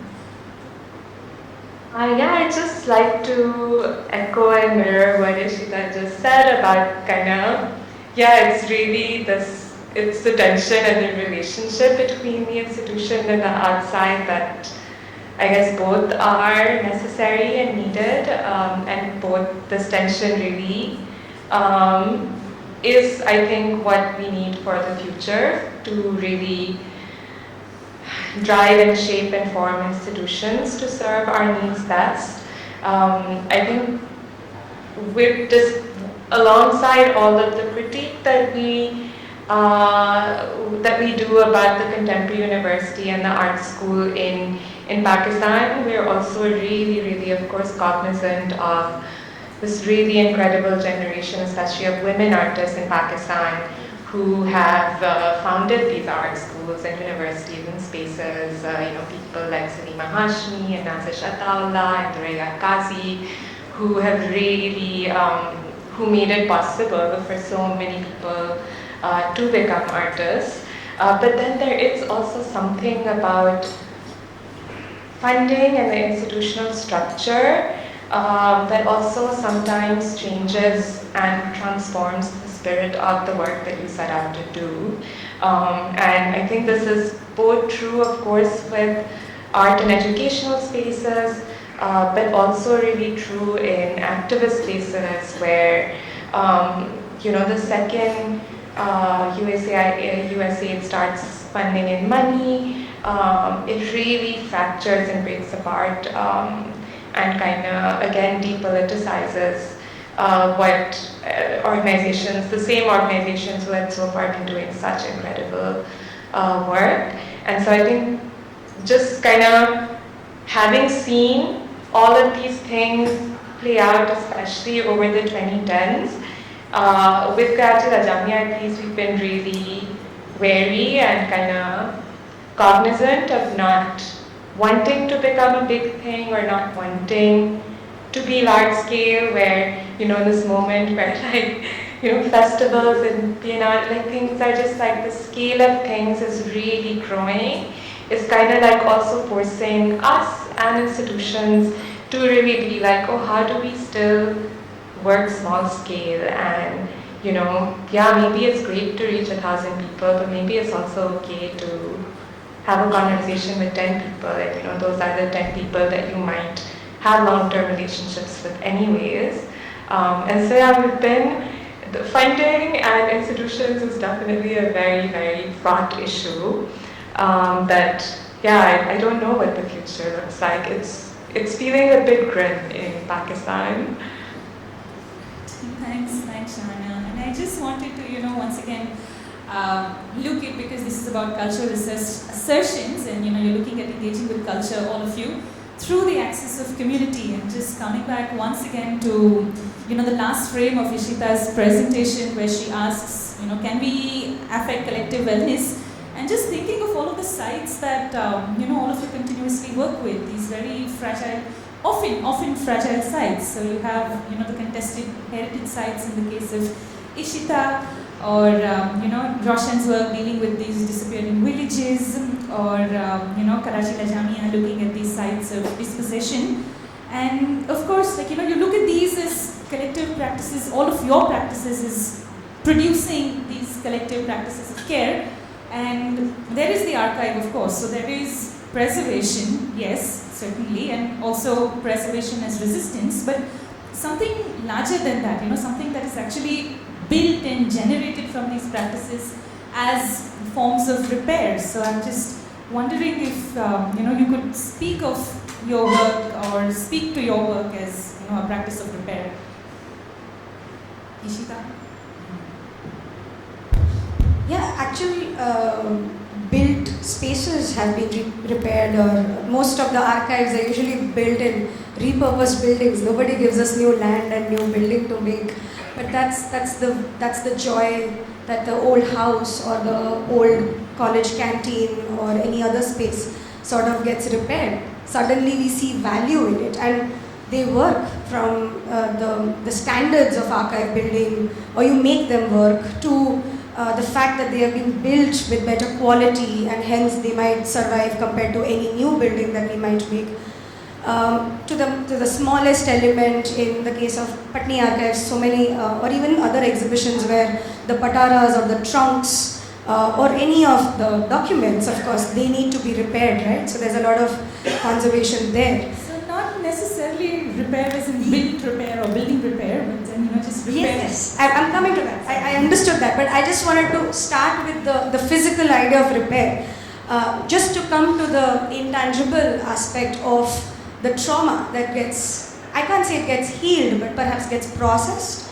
So where families have spoken about something that 2 generations ago was left problematic, or in the case of archiving health histories where the conversation was sort of been of interest to somebody who is a medical practitioner and was able to take it further into investigation. We have actually had conversations of people feeling healed about certain things within the community, because the community came together to see what all meanings that contested narrative has held, and perhaps be able to see each other's perspective, which might be sometimes difficult in a Gram Panchayat meeting or in the gatherings or the congregations that they have. And I think the most important sense of healing that we have seen is people feeling belonged. I think I started my presentation with that this whole sense of belonging, which seems to be a little sparse right now. And we have usually got a response saying, I feel represented, I feel seen, I feel visible. And it's not with a mega poster or something, it's just because somebody else's story also tells something very similar in that showcase or in that archive, and they feel very seen or represented. That's the sense of repair that we have seen in people's conversations. Thanks, Ishita. And if Shahana and Roshan Roshan would like to add something. I think that there's also a component of making when you talk about repair and preservation, and when it comes to archive, right? Because when I was talking about these vernacular settlements, obviously there was not documents that we could just bring and then keep it in the archive. So I would have called that archival materials or something like that. But that is basically a part of the documentation, right? That's a making process. So that making process is also a part of this healing and the repair. And when you talk about archive, it's also one of the important part, because when you look at the formation of archive, some of the archives, they already have a collection and they start as an archive. Some of them, they don't have a collection, but they start working with different communities, people, and institute, and they start gathering materials and they start making that as archival collection. But when you talk about healings and repairs, I was thinking about one particular collection we have, which is a drawing of one rest house which is in Kathmandu Valley. And during 2015 earthquake, that monument was completely destroyed, right? And that is a 5th century monument. And in the 70s there was one German architect who actually climbed up that monument and he measured it by inch by inch. And that drawing was safely kept in our archive.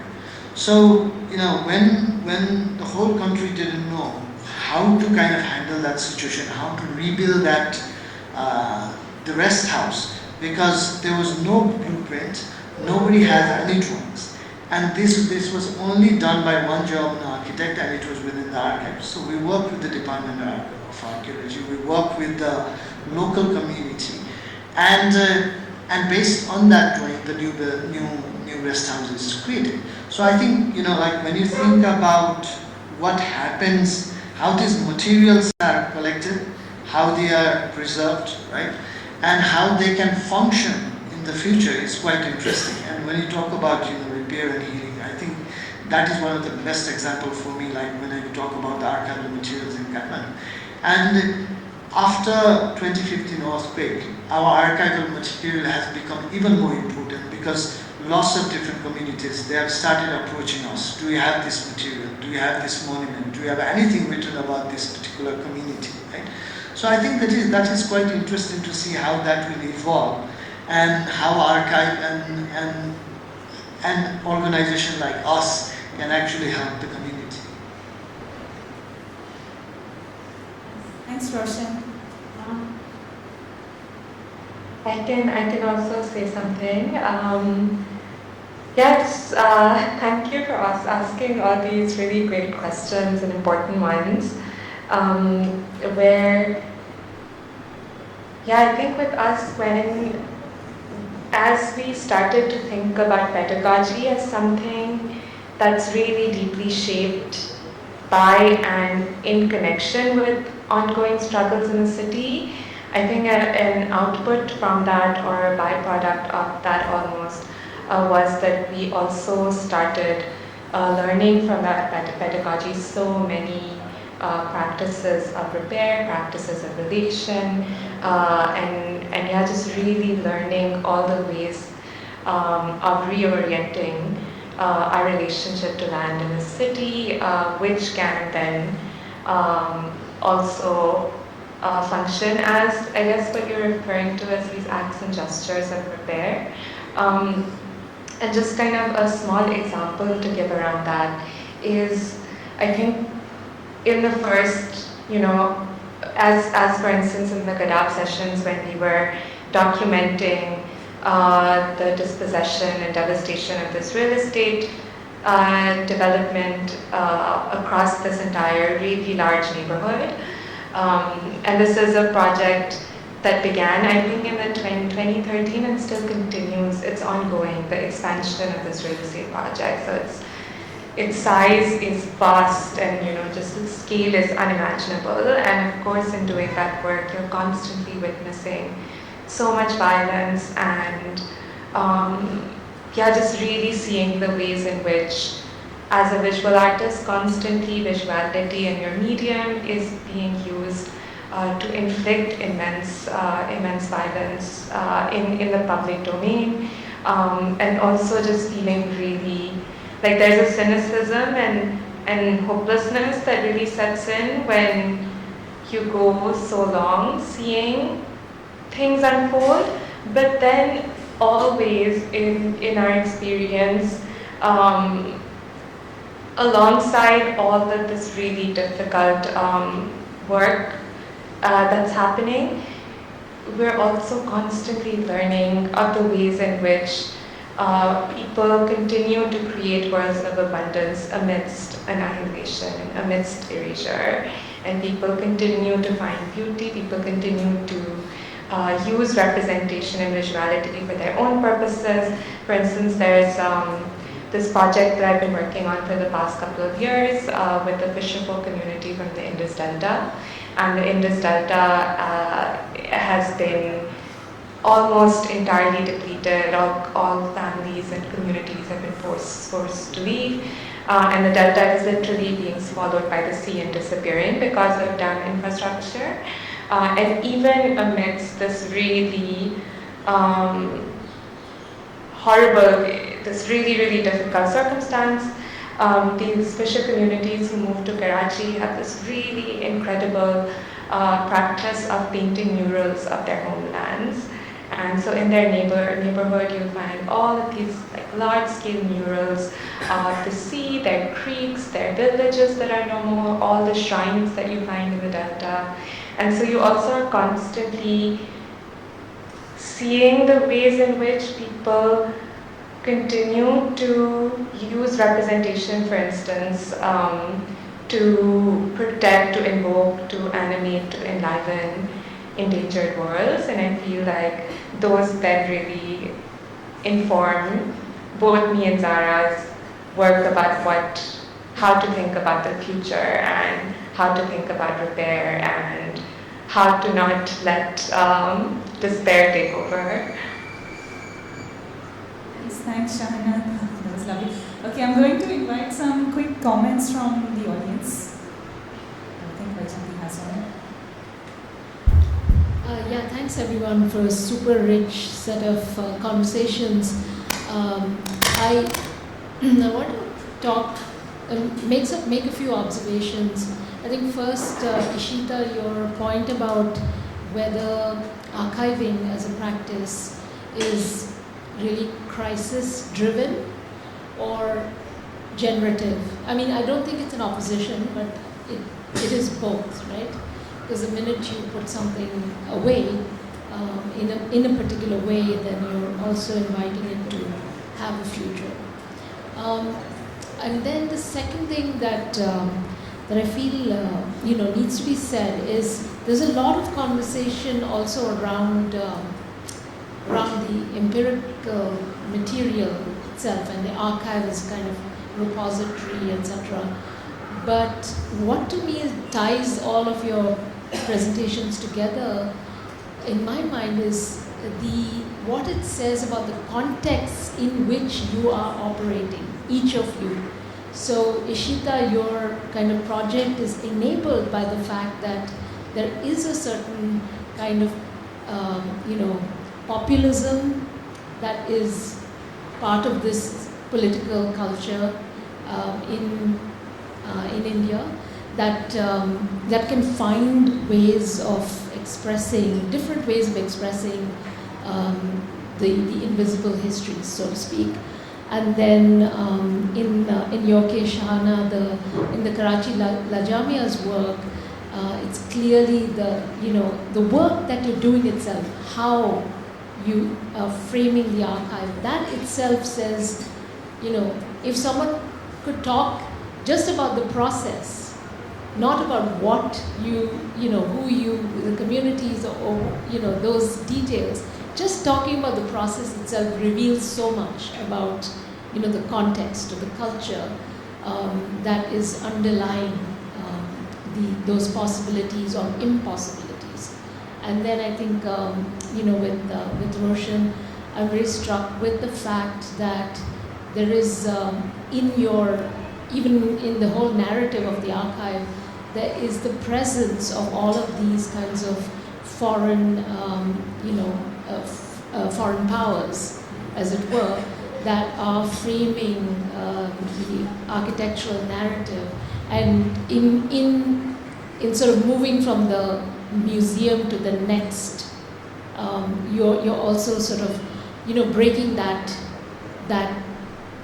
dependence in some ways of materials that were left behind or that speak to a certain kind of development colonialism or what have you, that has been part of Nepal's history.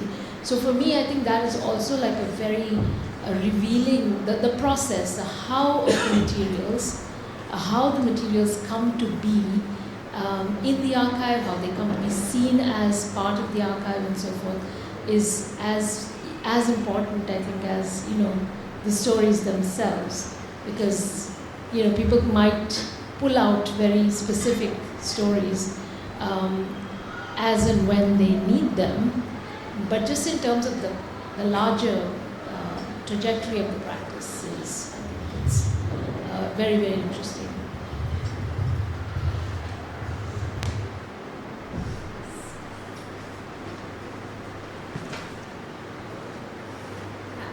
Hello. Thank you, everyone. So, I have a part question, part sort of comment.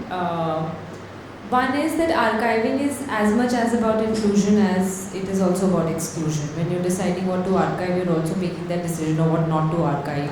So, inherently something is going to. So how do you sort of reconcile? And I think the tension that you talk about in their practices also comes, I think, because that inherent, the practice only is like that act of like excluding something or including something. I think you always have to like sort of decide, or the people you're working with. So how do you sort of reconcile with that? And the larger question I have is, from when you began the session, was on decolonizing archiving and archiving studies. But in South Asia, like how I begin, and please tell me if there are like vernacular forms of, though I don't like the word vernacular, but there are like other community-based forms of archiving. But as a culture, we don't archive. Because, if you talk about how there is this transient nature of being, the irreverence, how we take towards life and everything. So that means, mitti sa mitti mein mil jana. All of those things that, we take one, we look at us as us, that we've come from the soil and we're going to, so then why the archiving? So then how do you sort of decolonize a practice which has come up from like a very colonial sort of framework.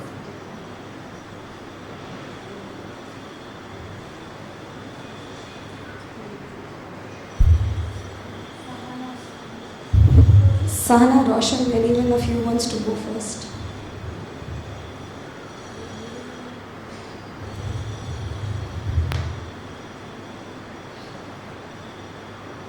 I think it's a mixture of questions, I think. Like, when I mentioned earlier that, our materials were mainly produced by the foreign scholars, you can see that, Western Eurocentric lens to the materials that we have, right?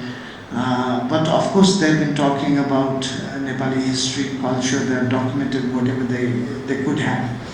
And now, when I speak with lots of art and architectural students, when they have to research, they'll pull out these books. They are written by the foreign scholars. That's absolutely fine. But also, what we are trying to kind of push is like not only just rely on these external narratives that were created by Western scholars in that with that Eurocentric lens. I think our goal will be to kind of bring and recenter the Nepali voices, and practice and the knowledge system and the community into that practice. If we fail to do that, then what will happen is, for 50 years, yes, we relied on to these documentation that were created by people who came to Nepal as hippies, as scholars, as anthropologists, and so on. But what will happen after 50 years? Will that become again a fixed narratives, or do we actually provide the Nepalese communities, the Nepalese scholars, institutions, students to look at it from a different angle, so that we can add the Nepali-ness within that narrative? And I think it's very important when you work with, the materials that is not created by the locals. Yes, they have got the local knowledge, they studied that, they researched that. That is a beautiful aspect, right? But I think we always need to provide that space where the local community, the local scholars, the students will also get a chance to kind of add their voice within that narratives, and that's very important. And as an archive, yes, of course, we have these materials, we make it accessible to the public. At the moment, we're working to kind of make it accessible online through collection management system, but also people will have that opportunity to really look into how our past was kind of assessed from these lenses. So I think that is equally important to kind of bring that balance. I'll take it from here because I think I might connect to what Roshan is saying and hopefully answer the first question. So inclusion and exclusion are political. So it's not just the exclusion which is political, is one of the biggest realizations for me in this process. What one is sort of then, it's not about really working or accepting the exclusion, it's about where is it coming from. And that is where the conversation of the institution sort of joins in. If exclusion has to happen, and if it is my story, I am choosing to exclude. So when you read it 50 years later, you know what my reasoning or what my rationale could have been.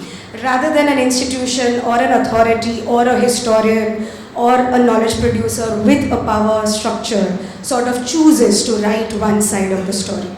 So so that's my first clarification, that it's not just exclusion which we have to live with, even the inclusion we have to live with. That, oh, this community wants to say such things about another religion or another neighbor. But that is their politics, and the role of an archivist is to put this out there. So you are then defining the institutional methods when it comes to how inclusion and exclusion plays out. That's the first question. And I don't know if there's similar thoughts, but very early on I used to also say this, that yes, we are not a culture of archiving, perhaps not. but we are a culture of hoarding.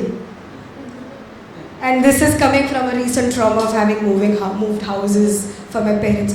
And why I'm connecting it with the idea of hoarding is two differentiations. One, mitti mein mil jana was for buildings, was for pots. It was not for the documents, it was not for the memories, it was not for the stories. You actually had oral methods, you had oral history, oral traditions, and you definitely wanted to pass that on, and that's where somewhere they've got also skewed, and people have said things which people have not said things, but we have been made to believe that this was said.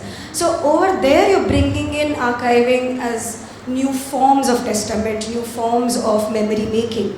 So even if, because I think it was there even with the documentation work that Roshan showed, but even where we have worked with now these fragmented or these lost histories, we have actually recreated memories or recreated evidences. Just because they act as testaments or visualizations, they form new forms of languages for communication. So that's where you might not adhere to the idea of an archive as an institution culturally, but archiving as a process or an approach we definitely were about. We can call it new names, we can find older names, but we then find a difference between hoarding and holding on to, because we are appending a meaning and we see its utilitarian value. For somebody, it might not be for the whole world, but for somebody, those stories are important, whether it's my grandchild, but I do want to carry them forward. Sahana, do you want to add anything to that? Stu? Yeah, absolutely. I think with in the past few years, I've been thinking a lot about what should an archive look like, and this question of what does decolonizing, even though it's a big word, what does decolonizing an archive look like, or what is that process? How do we understand it? How do we practice it? And I think a pathway that kind of I have found in trying to look for answers is really thinking about what are the lineages of archiving that exist in our region, and thinking about specifically in Karachi, but also I guess in South Asia, what are the ways in which archiving work is done, and it may actually look so drastically different from what the colonial archive tells us the archive should be, right? Where that the archive is this clinical, preserved, but also really dead space where you can't touch anything, and then in communities the archives are living, right? That they're alive, they might not even be objects, they might not be material, so much. I feel like me and Zara have both been so inspired, for instance, by like Shabnam Birmani's work, collecting Kabir's poetry and song with the Ajab Shahar project. And I feel that teaches us so much about what archives should be, what community archives are. And then I feel like another, like just throwing out some examples that we've been engaging with, I think in so much of the work and research we've been doing, jinns and spirits are so central to the preservation of archive and history and knowledge. So that also becomes its own kind of living archive. I feel with this work that I've been doing with the Indus Delta, I remember I had asked an activist in KT Bandar down in the Delta this a really silly question of, I'd asked him if he has any documents or any archives of what his village used to look like before it was submerged by the sea. And when I asked when that question came out of my mouth, he just gave me the most ludicrous stare of just like, are you even thinking what you're asking? And he said that, my home has been submerged by the sea 5 times. Every single document, every single archival trace I have is underwater. I have nothing to show you, but if you do insist, I will tell you, go to our shrine. And the shrine is our living archive, and that is going to tell you all the stories and all the histories that you need to know. And so then for communities who are struggling with so much erasure, sacred spaces, architectural spaces, community structures, also then become living archives. Yeah, these are just some of the forms that I've been thinking with. Thanks, Shahana. And I think we have one more comment from Prasad Kankar. I'm so sorry. I'm gonna just jump in to say I really need to get it going. The session went on really late, and I am really late for another commitment. So I'm actually gonna say goodbyes to everyone. Thanks so much for having me.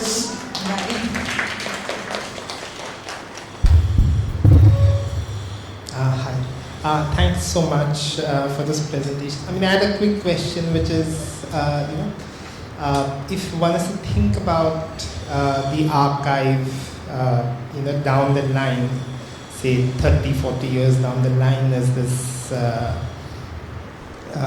space for some sense of historical charge, like to generate some sense of electricity to sort of think about the future or the present, and so particularly when you're engaged in thinking about archive of the present, right?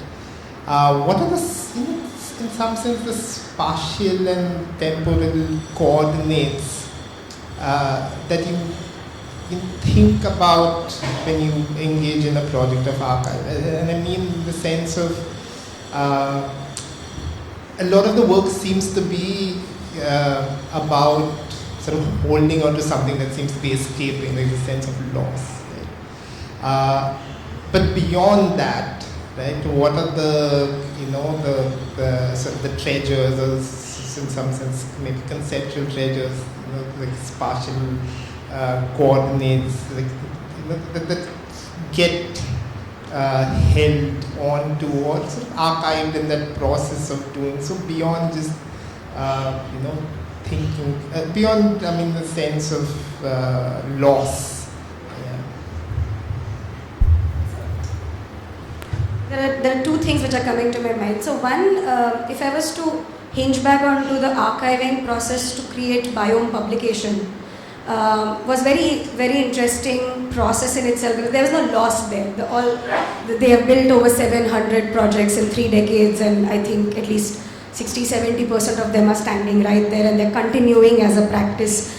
What it really helped if you have gone through the publication, or if you go through, it really does become a data set for inviting authors. So, I mean, genuine or an honest acceptance that when we started off, maybe 4 or 5 would have written in that book.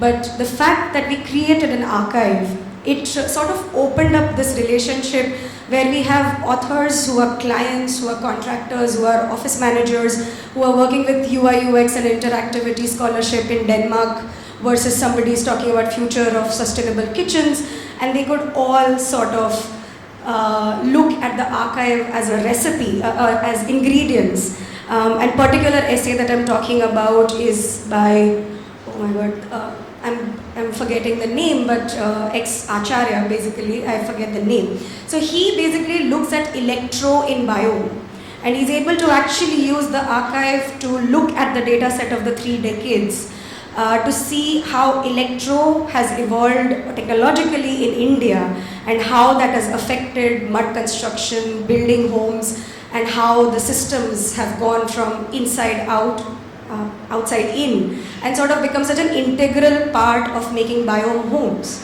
And I think the final home that the map talks about in his essay is actually looking at the entire house being technologically charged.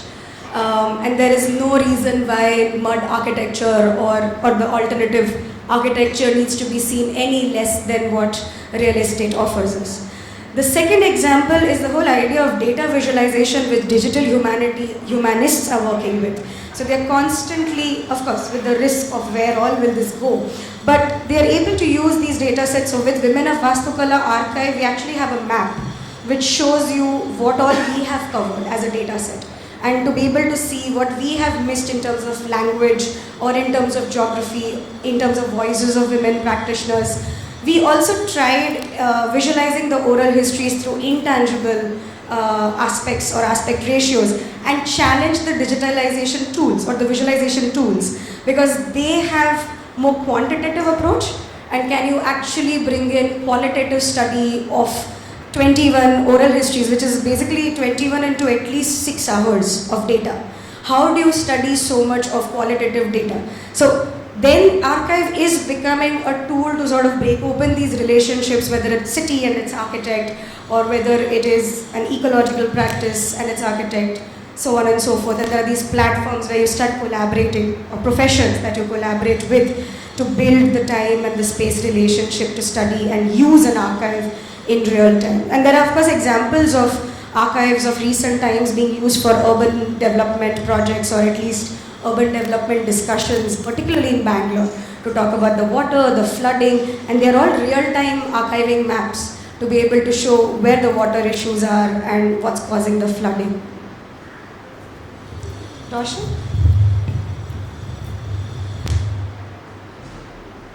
I really need to repeat the question. The question was breaking so much, so I did not really fully comprehend that.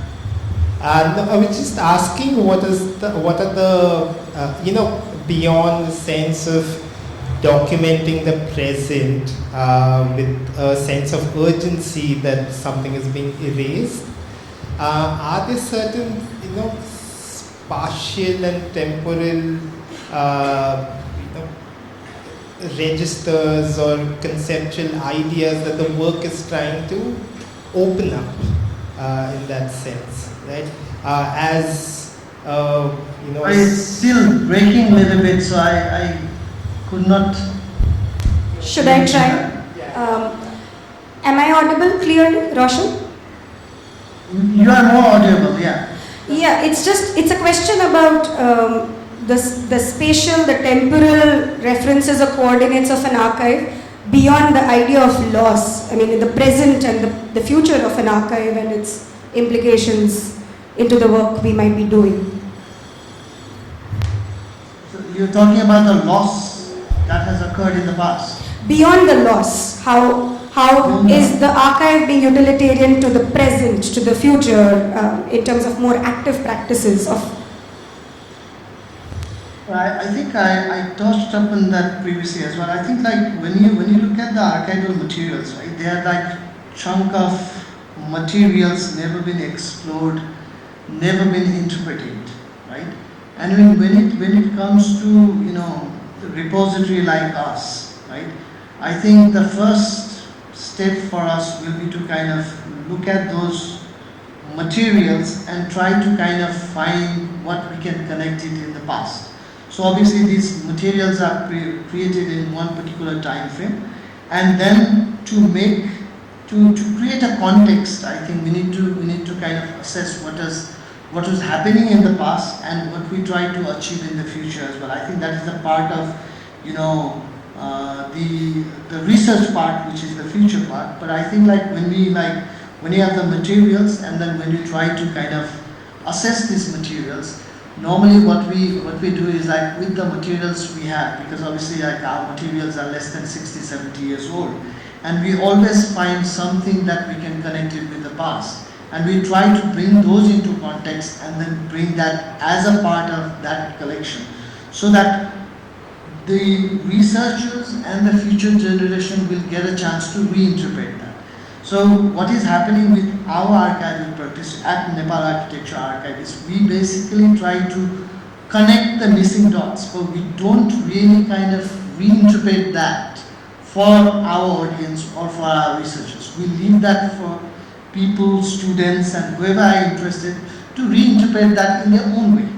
And that is very important for us to let it be like that, because if you try to kind of create facts for every documents that you have created, then it will not work. It will become a very rigid form of information and data that is sitting in a repository which may not make sense to many people, right? So the idea is to kind of have, once the collection comes to our space, and once we start sorting it, we try to kind of reconnect those documents with the past. So that might be like connecting with other materials that we have in the archive, or it might be the materials that might not be in the archive, and we might be able to keep some sort of information about them.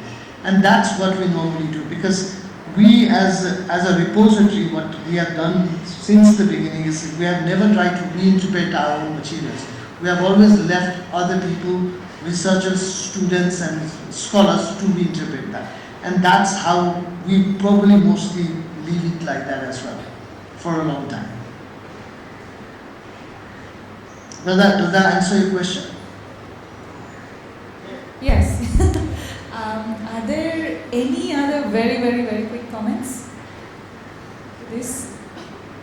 Okay, so we've gone on for a while actually, so I'd like to call it a day and close the panel. And a big thank you to Ishita and to Roshan and to Shahana, and for really in this panel for opening up the space to think about freedom and negotiation and compromise and cultural work and its shifting relationship with the institution and cultural work in pedagogy, as pedagogy, and also for bringing up how spatial practices could include these infrastructures of memory, of care and of resistance, and what that shift might demand for spatial practitioners. So thank you so much once again.